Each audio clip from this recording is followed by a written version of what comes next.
성가대에서 오늘도 귀한 찬양을 불러주셨습니다. 오늘 예배 전에 저기 복도에서 성가대 찬양이 예배 전 준비가 끝나기를 기다리면서 이 좀 전에 부르신 찬양 그 가사가 마음에 들어왔습니다. 우리 기독교는 하나님께 은혜를 바라면서 우리 부르신 찬양과 가사대로 죄인오라 하실 때 날 부르소서. 세상에서 법정에서 당신은 유죄라고 하는 얘기를 좋아할 사람은 아무도 없습니다. You are guilty 이렇게 했을 때 그것을 좋아하는 사람은 아무도 없습니다. 왜냐하면 자기의 범죄를 인정하는 순간 그 죄에 따른 심판을, 죄에 따른 벌을 받게 마련이기 때문입니다. 죄를 졌으면 죄에 대한 대가를 해서 어떤 이는 구속되기도 하고 어떤 이는 벌금을 내기도 하고, 그래서 세상 사람들은 죄를 시인하기를 원하지 않습니다. 그런데 우리 기독교인들은 하나님께 은혜를 받으면, 그전에는 내가 죄인인 줄 몰랐는데 하나님의 은혜가 임하면 하나님 앞에서 나의 죄됨을 깨닫고 나의 부족함을 깨닫고, 주님 그렇습니다, 죄인오라 하실 때 나를 불러 주옵소서. 하나님 내가 죄인입니다. 하나님 제가 잘못했습니다 라고 나가는 것이 기독교 신앙입니다. 그런데 왜 우리가 그렇게 시인할 수 있나요? 세상에서는 죄에 대해서 시인하면 그 대가를 반드시 치러야 되지만 우리의 죄짐에 대해서, 우리의 죄에 대해서 이미 그리스도 예수께서, 하나님께서 그 아들을 보내셔서 우리의 죄값을 다 치르셨기 때문인 줄로 믿습니다. 세상에서 우리가 해야 될 일은 물론 있겠죠. 이웃에게 잘못했고 이웃에게 해를 끼쳤다면 하나님의 용서함을 받은 이후에는 영원한 심판에서 면제되는 것이고, 이 땅에서 우리가 갚아야 될 것은 갚고 용서를 구할 것은 구하고 사과를 해야 될 것은 사과를 해야 되겠죠. 그러나 궁극적으로 우리의 죄됨에 대해서 하나님의 은혜가 있음을 믿습니다. 고로 오늘 이 한 시간 우리가 예배를 드리면서 하나님의 은혜를 더 새롭게 깨닫는 은혜가 있으시기를 주님의 이름으로 축원합니다. 아멘. 옆에 분하고 다시 한번 인사합시다. 하나님이 당신을 사랑하십니다. 이렇게 인사하겠습니다. 하나님이 당신을 사랑하십니다. 아멘. 네, 아멘입니다. 어저께 저희 막내가 이제 축구가 2번이 남았는데, 이제 마지막 축구 경기 바로 전에 이제 어저께 축구를 했습니다. 근데 저희 이제 막내가 지금 중학교 한국 나이로는 중학교 1학년이고 여기 학년으로는 이제 7학년인데, 축구를 하면서 상대팀하고 축구를 하는데 상대팀 애들이 너무 축구를 잘하는 거예요. 어떤 키가 큰 애는 중학생처럼 보이지 않고 고등학생 같은 체격의 아이가 한 2-3명 있더라고요. 그러니까 결과가 어떻게 되느냐, 저희 막내 아이 그 축구팀은 다 조그만 거예요, 애들이. 몇 명에 빼고는. 그러니까 점수를 먹는데요, 1대0, 2대0, 3대0, 4대0, 5대0, 6대0, 7대0, 8대0, 9대0 이렇게 넘는 거예요. 나중에는 10대0을 넘어가니까 점수를 안 세게 되더라고요. 너무 지니까. 그러니까 애들은 기가 다 죽어가지고요. 이게 뭐 한 2대0만 돼도 축구는 뭐 농구처럼 뭐 100점 나는 그런 경기가 아니잖아요. 축구는 1점 내기도 힘들잖아요. 0대0으로 끝나는 경기도 얼마나 많아요. 근데 축구가 뭐 1대0, 2대0, 3대0, 4대0 그래서 나중에 5대0에서 10대0을 넘으니까 저도 점수가 몇 점인지 세는 걸 포기했고요. 다들 엄마 부모들이 아이고 이러는 거예요. 저쪽은 난리가 났죠. 저쪽 이기는 팀은 10대0이니까 막 소리 지르고 환호하고 박수치고 뭐 좋아, 너무너무 좋아, 신이 났어요. 저쪽 팀 부모님들은.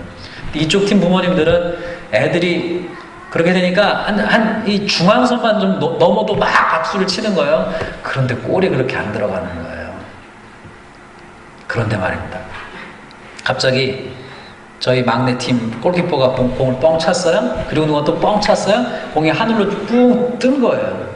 그 뜬 공이 중앙선을 조금 넘어와서 딱 땅에 떨어졌는데, 그 땅에 떨어진 공을 저희 막내가 툭 치면서 나가는 거예요. 원래는 얘가요, 수비만 해요. 그래서 제가 맨날 갈 때마다, 야 막내야, 너 맨날 수비만 축구가 안 는다. 수비만 하면 너 공도 못 잡아. 드리블도 안 늘어. 슛도 안 늘어. 제발 공격 좀 해라. 근데 자기는 수비가 좋대요. 근데 어제는 제가 부탁 야 제발, 야 내 아빠가 보러 가는데 나 골 넣는 것 좀 보고 싶다. 너 오늘은 꼭 코치한테 얘기해가지고 너 공격 좀 한다고 얘기해라. 이렇게 얘기를 했어요. 그런데 웬걸요? 제가 암만 그렇게 얘기해도 걔가 얘기를 안 하거든요. 근데 어제는 코치한테 가가지고 공격수까지 얘기 안 하고 나 자기 미드필더 하겠다고 중간에 하는 거 하겠다고 얘기를 한 거예요. 그리고 나서 아까 말씀드린 공이 딱 떨어졌는데요. 걔가 공을 잡더니만 막 달리기 시작하더니만 단독 찬스를 잡았어요. 골을 넣었을까요? 못 넣었을까요? 예? 넣었어요. 그랬더니만 어떤 현상이 벌어졌냐면요. 이쪽 부모님들이, 우리 부모님들이요, 난리가 난 거예요.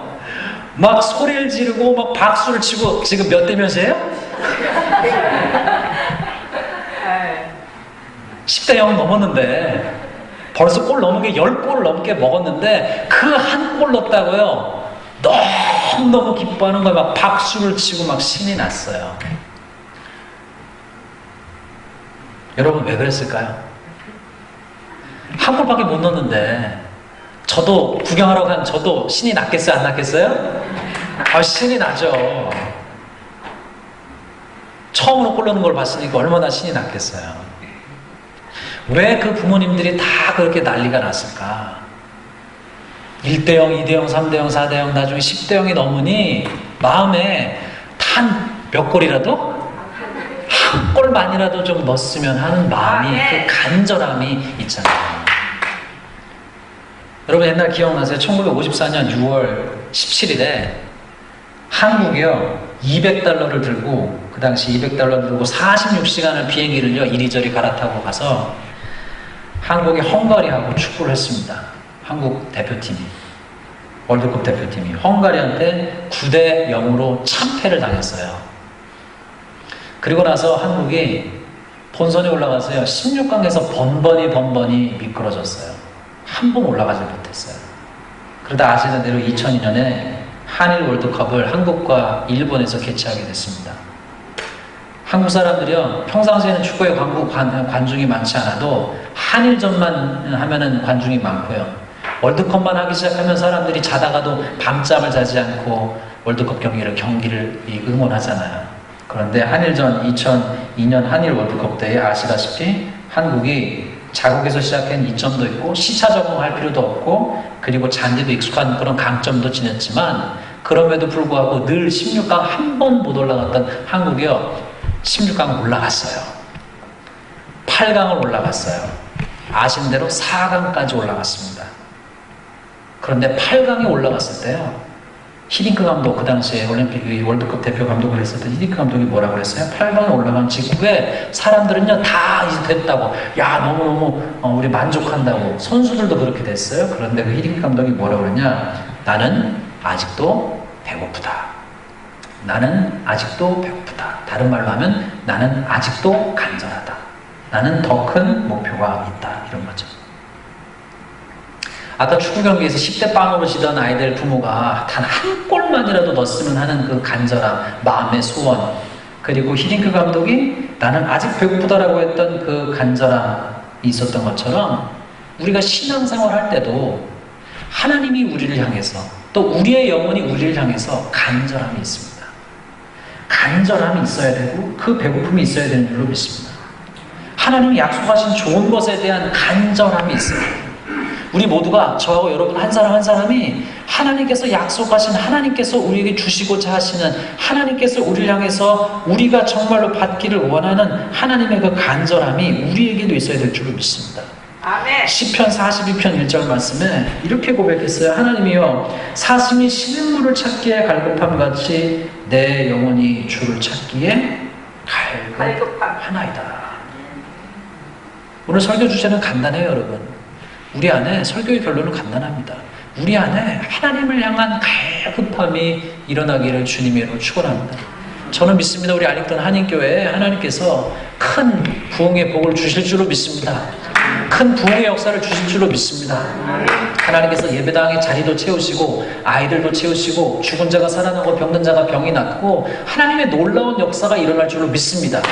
그런데 그렇게 되려면 하나님께서 원하시는 것이 있어요. 뭐냐면 우리 안에 갈급함과 간절함이 있어요. 오늘 말씀을 준비하면서 이 시편 42편 말씀을 마음에 새기고 있는데 우리 반주자님이 이 찬양을 예배 전에 치시더라고요.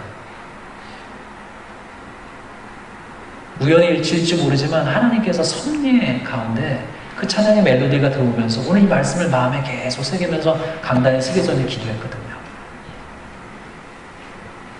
어제 토요일 저녁에도 밤늦게 새벽 1시까지 이 강단 앞에 꿇어 앉아서 하나님 앞에 기도했어요. 하나님, 우리 교회를 부흥시켜 주시옵소서. 하나님, 우리 교회 성도들을 살려주시옵소서. 하나님, 우리에게 갈급함을 주시옵소서. 그 갈급함으로 하나님 사용하시게 하여 주옵소서. 저는 그 갈급함이, 그 사모함이 우리 모두에게 있으시기를 주님의 이름으로 축원합니다. 아멘. 사도 바울이요, 아시다시피 전도 여행을 3번을 다녔습니다. 1차, 2차, 그리고 1차, 2차, 3차 여행을 다녔어요. 근데 2차 여행 마지막 때에요, 에베소라고 하는 도시를 들렸습니다. 그런데요, 그 도시를 들렸는데 사도행전 18장 19절에서 21절 말씀해 보면요, 에베소라고 하는 도시에 들렸는데 사도 바울이 어떻게 했느냐, 그 에베소에 들려가지고요, 회당에 들어가서 유대인들과 변론했어요. 유대인에게 말씀을 가르쳤어요. 그런데 그 사람들이요, 더 오래 있기를 청했어요. 달리 말하면 사도 바울 선생님, 조금만 더 말씀을 가르쳐 주세요. 또 조금만 더 복음을 들려주세요 라고 애청했어요. 간청했어요. 그런데 희한하게도 사도 바울이 뭐라고 얘기하냐면, 그 전에 사도 바울의 모습이라면 당연히 하나님 말씀을, 설교를 더 해달라고 하는 사람들의 얘기를 듣고요, 옳거니 하고 더 있어야 되는데 사도 바울이 뭐라고 했냐면 허락하지 않아요. 거절해요. 이해가 안 돼요. 그리고 어떻게 했냐? 거길 떠나면서요, 뭐라고 했냐면 21절에 작별하여 이르되 만일 하나님의 뜻이면 너희에게 돌아오리라 그래요. 만일 하나님의 뜻이면 너희에게 돌아오리라. 여러분 같으면 어떠시겠어요? 조금만 바지그레인을 붙잡는데요, 아주 매몰차게 떠나요. 희한하게도 사도 바울이. 근데 그 바울이 뭐라고 그래? 만일 하나님의 뜻이면 너희에게 돌아오리라. 성경의 결론이 어떻게 됐을까요? 오늘 읽으신 말씀이에요. 하나님의 뜻이면, 만일 하나님의 뜻이면 너에게 다시 돌아오리라 했는데 사도 바울이 어떻게 했어요? 그 에베소 그 도시에요, 다시 돌아왔어요.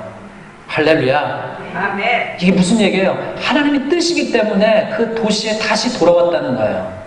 하나님께서 그 백성 가운데 선택한 사람이 있기 때문에 다시 돌아왔다는 거예요. 똑같아요, 여러분. 오늘 우리에게도, 저와 여러분에게도, 우리 교회에도, 한 사람 한 사람에게도 하나님의 뜻이 있기 때문에 하나님이 여러분을 찾으시고 여러분을 이 자리에 있게 하시고 오늘 말씀 듣게 하시고 기도하게 하시는 줄 믿으시기를 주님의 이름으로 축원합니다. 아멘. 다시 그 도시에 돌아갔더니만요, 하나님을 믿는 사람들이 있었어요. 오늘 본문 말씀 읽으신 것처럼. 그 사람들을 만났을 때에 2절에 보니까 그 사람들이 물었어요. 다시금 그 에베소에서 제자들을 만났어요. 그들에게 물었습니다. 2절에 묻기를 뭐라고 했냐면, 이르되 너희가 믿을 때에 성령을 받았느냐? 이르되 아니라 우리는 성령이 계심도 듣지 못하느냐. 그 사람들은 하나님을 믿는 사람들이었습니다. 그런데 가서 봤더니만요, 사도 바울이 뭐라고 물어요? 너희가 믿을 때에 성령을 받았느냐? 성령을 받았느냐라고 물어요. 그랬더니 그 사람들의 대답이 뭐라고 그래요? 우리는 성령이 있음도 알지 듣지도 못하나이다. 이렇게 대답을 하죠. 성령이 있음을 알지도 못하는 그들이 성령을 받았을 리가 만무하잖아요. 나중에 바로 이 에베소 교회 성도들에게 보낸 편지 에베소 5장에는 사도 바울이 이렇게 얘기를 합니다. 17절 18절에 그러므로 어리석은 자가 되지 말고 오직 주의 뜻이 무엇인가 이해하라. 술 취하지 말라. 이는 방탕한 것이니 오직 성령으로 충만함을 받으라. 이 에베소 교회에 있는 제자들이요, 성령님이 누구인지도 몰랐어요. 나중에는 그들에게 성령이 누군지를 가르쳐주고 성령 받기를 위해서 기도했지만 그들이 알지 못했을 때에 사도 바울이 뭐랬냐? 이들이 성령에 대해서 알지도 못하기 때문에 구하지도 않았잖아요. 우리에게도 필요한 것이 무엇이냐? 먼저는 알아야 됩니다. 하나님이 누구신지, 예수님이 누구신지, 성령님이 누구신지 알아야죠. 알아야 구할 거 아니겠습니까? 하나님을 모르는 사람들, 옛날 조선 사람들도 그렇고 여전히 지금의 미전도 종족에게도 복음을 전할 때 먼저 선교사님들이 해야 될 일은 하나님이 누구신지, 예수님이 누구신지, 성령님이 누구신지 가르쳐줘야 됩니다. 여러분, 하나님이 누구십니까? 천지를 지으신 하나님이십니다. 하나님은 손으로 만들어진 신이 아니라 스스로 계신 하나님이시죠. 사람의 상상이나 사람의 모습을 투영한 하나님이 아닌 스스로 계신 하나님이시고, 그 하나님은 성경 전체의 결론이 뭐예요? 하나님은 사랑이시다. 그 하나님이 저 여러분을 사랑하시는 사랑의 하나님이심을 믿으시기를 주님의 이름으로 축원합니다. 아멘. 두 번째, 예수님이 누구세요? 예수님은 하나님께서 인간을 지으셨지만 인간이 하나님의 영광에 이르지 못하고 하나님을 영화롭게 하지 못하고 하나님께서 우리에게 주신 자유의지로 죄를 짓고 하나님으로부터 점점 멀어져서 육체와 마음에 원하는 것을 따라 삶으로 말미암아 온 세상에는 죄와 아픔과 고통에 가득 차게 되었습니다. 그럴 때 하나님께서 예수님을 보내셔서 우리의 죄의 문제를 해결하시기 위해서 아들 예수님이 사람이 되게 하시고 우리를 대신해서 우리의 모든 인류의 죄를 대신해서 십자가에서 그 죄를 대신 지시고 죽으심으로 말미암아 우리를 죄 사함 받게 하셨습니다. 성령님은 누구십니까? 성령님은 보혜사 성령님이라고 부르는 분인데 우리를 도우시는 분이시죠. 하나님의 영이시고 약속하신 성령입니다. 예수님은 육체를 입고 계실 때는 한 분이시기 때문에 육체 한계 때문에 모든 이에게 함께 하실 수가 없어요. 그러나 성령님은 영이시기 때문에 오늘날 하나님을 믿는 모든 신자에게 함께 하실 수 있는 분이시고 우리 안에 거하시고 우리 위에 임하시고 우리를 회개케 하시고 우리를 거룩하게 하시는 분, 우리가 성화의 길을 갈 때 우리를 도우시는 분이 성령님이심을 믿습니다. 그 성령님을 예수님 뭐라고 하셨어요? 예수님이 약속하시고 그 성령을 보내주시겠다고, 그리고 그 성령을 받으라고 주님 말씀하셨습니다.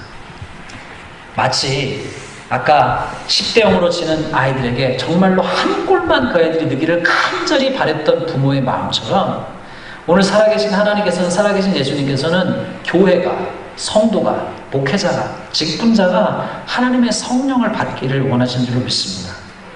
여러분, 여러분께 다시 질문 드리고 싶어요. 여러분, 성령이 계심을 알고 계십니까? 아멘. 아멘이시죠? 그럼 성령 받았습니까? 아멘. 또 묻겠습니다. 그럼 성령 충만하십니까, 여러분? 아멘.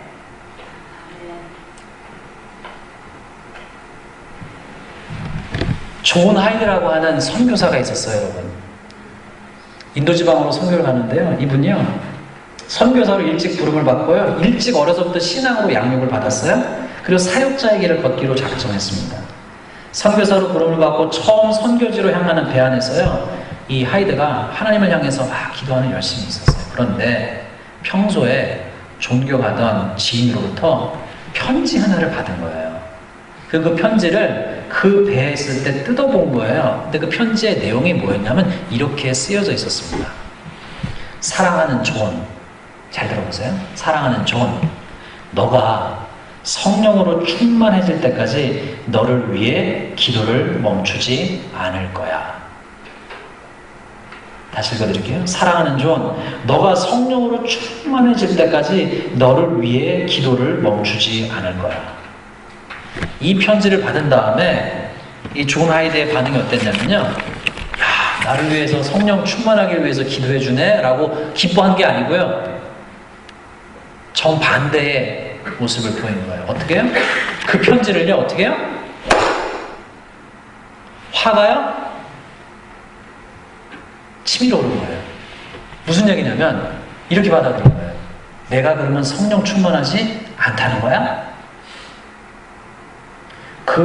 내가 아는 그 지인이 나를 성령 충만하지 않다고 생각한 거야, 여태까지? 이러면서 화가 난 거예요. 그런데 여러분, 시간이 지나면서 하나님께서 그 존 하이드라고 하는 선교사의 10년 가운데 역사하기 시작하셨어요.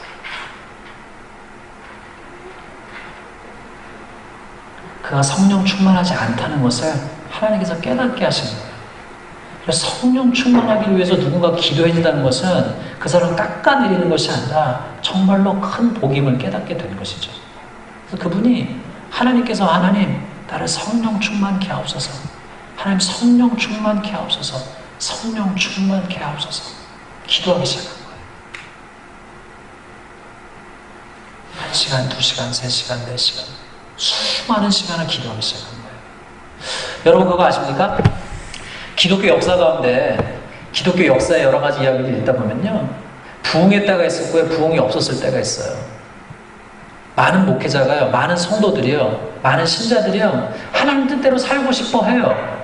하나님 뜻대로 승리하며 살고 싶어 해요. 그런데 실제 생활 가운데서는요, 너무나 많은 경우에 있어서 많은 실패 경험들이 있습니다. 그런데 하나님께서 기도하게 하시고 성령의 충만을 주실 때에 신자들이요, 승리하기 시작해요. 교회가요, 달라지기 시작해요. 가정이 새로워지기 시작해요. 부흥의 역사가 나타나기 시작해요. 하나님께서 저와 여러분, 우리 알림턴 한인교회 성도님들과 목회자와 사역자들과 한 아이들 모두에게 원하시는 것은 우리 모두가 성령 충만받기를 원하시는 줄 믿습니다. 여러분, 기도해 주세요. 목회자들 위해서, 사역자들 위해서 기도해 주세요. 하나님, 우리 목사님들을, 우리 사역자들을 하나님 성령 충만하게 해달라고 기도해 주세요. 또한 우리 장로님들 위해서 기도해 주세요. 하나님, 우리 장로님들이, 우리 권사님들이, 우리 집사님들이 하나님 성령을 충만하게 없어서 기도해 주세요. 여기 오늘 이 에베소 교회에 가서 사도 바울이 그들에게 물었잖아요. 너희가 믿었을 때에 성령을 받았느냐? 달리 말하면 뭐예요? 너희가 예수님을 믿는다면 당연히 받아야 되는 것이 뭐예요? 성령이라는 거예요. 근데 그들이 하나님을 믿는다 했지만 성령을 받지 못했어요. 그리고 더더군다나 더 확인해 봤더니만 성령 받은 것은 고사하고 예수님조차도 몰랐던 거예요. 그러니 사도 바울이요, 예수님이 누군지 알려주기 시작했어요. 그들에게. 그리고 그들에게 안수해서 기도했더니만 하나님께서 그 에베소 교회 성도들에게요, 성령을 부어주셨습니다. 할렐루야. 여러분, 따라합시다. 교회 다니는 사람 되지 말고, 자, 옆에 사람하고 인사합시다. 교회 다니는 사람 되지 말고 예수 믿는 사람 됩시다. 자, 교회 다니는 사람을 넘어 성령 충만을 받읍시다. 교회 다니는 사람이 되면 안 돼요. 거기서 머무르면 안 됩니다, 여러분.